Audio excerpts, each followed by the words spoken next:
parole est à Monsieur Élie Khalifert pour le groupe socialiste et apparenté.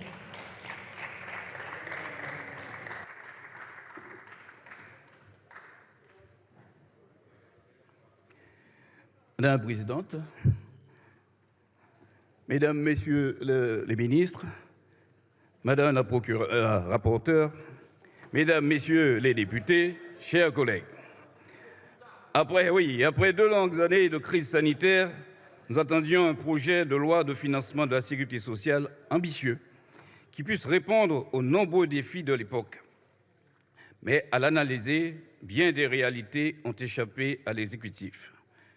Si l'on se doit de saluer quelques dispositions pertinentes, comme la réforme du complément de mode de garde, comme la création de 3 rendez-vous de prévention tout au long de la vie, ou encore la gratuité de la contraception d'urgence, même sans prescription, nombreuses sont les dispositions et propositions qui nous bousculent dans nos convictions et dans notre conception de la solidarité nationale.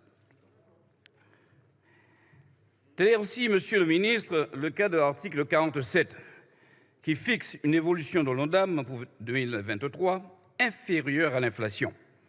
La Fédération hospitalière de France a pourtant tiré la sonnette d'alarme en indiquant qu'à ce stade, les crédits ajoutés à l'Ondam 2022 ne compensent pas intégralement l'inflation et aucun financement ne semble prévu pour couvrir les nécessaires mesures de revalorisation. Cet Ondam affiche déjà son incapacité à répondre aux besoins de santé de nos populations. Ce projet n'est pas ambitieux au regard de tous les rendez-vous qu'il manque. Il se veut insuffisant, voire silencieux sur certains sujets pourtant primordiaux. Je pense là particulièrement à l'absence de reconnaissance des maladies psychiques comme maladies professionnelles. Je pense aussi au déficit de politique de prévention.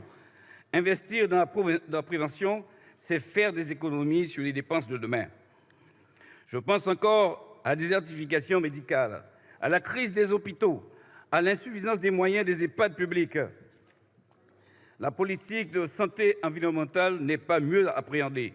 On sait que le Ségur de la santé n'a pas apporté des réponses à ce sujet. Il est frappant de voir que votre projet en fait de même. Ceci l'est d'autant plus que l'une des leçons à retenir de la crise du Covid, c'est que nous devons intégrer à notre approche de santé, un monde, une santé de l'OMS. Ceci est important pour nous. Celle-ci, en effet, l'environnement devient un élément, l'environnement et la santé deviennent interdépendants. Notre système de soins doit prendre en compte les affections chroniques, les affections de longue durée, car le Covid a révélé la vulnérabilité particulière de certaines personnes, souvent d'obésité, de diabète ou d'hypertension. Affection, hélas, bien connue dans nos outre-mer. Ce fut une hécatombe lors de la pandémie en Guadeloupe. C'est plus de 1000 morts, le tribut payé par la Guadeloupe.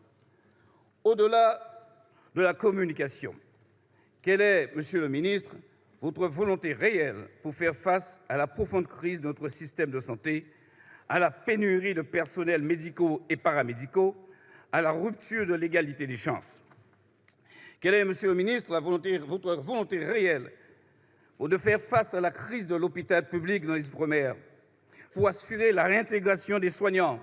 Ils ont soigné, ils sont suspendus. Quelle est votre position par rapport aux coefficients géographiques? Quelle est, Monsieur le ministre, votre volonté réelle pour le grand âge, votre plan pour permettre à toute la population vieillissante de trouver une place en maison de retraite sans se ruiner et sans crainte d'être maltraité?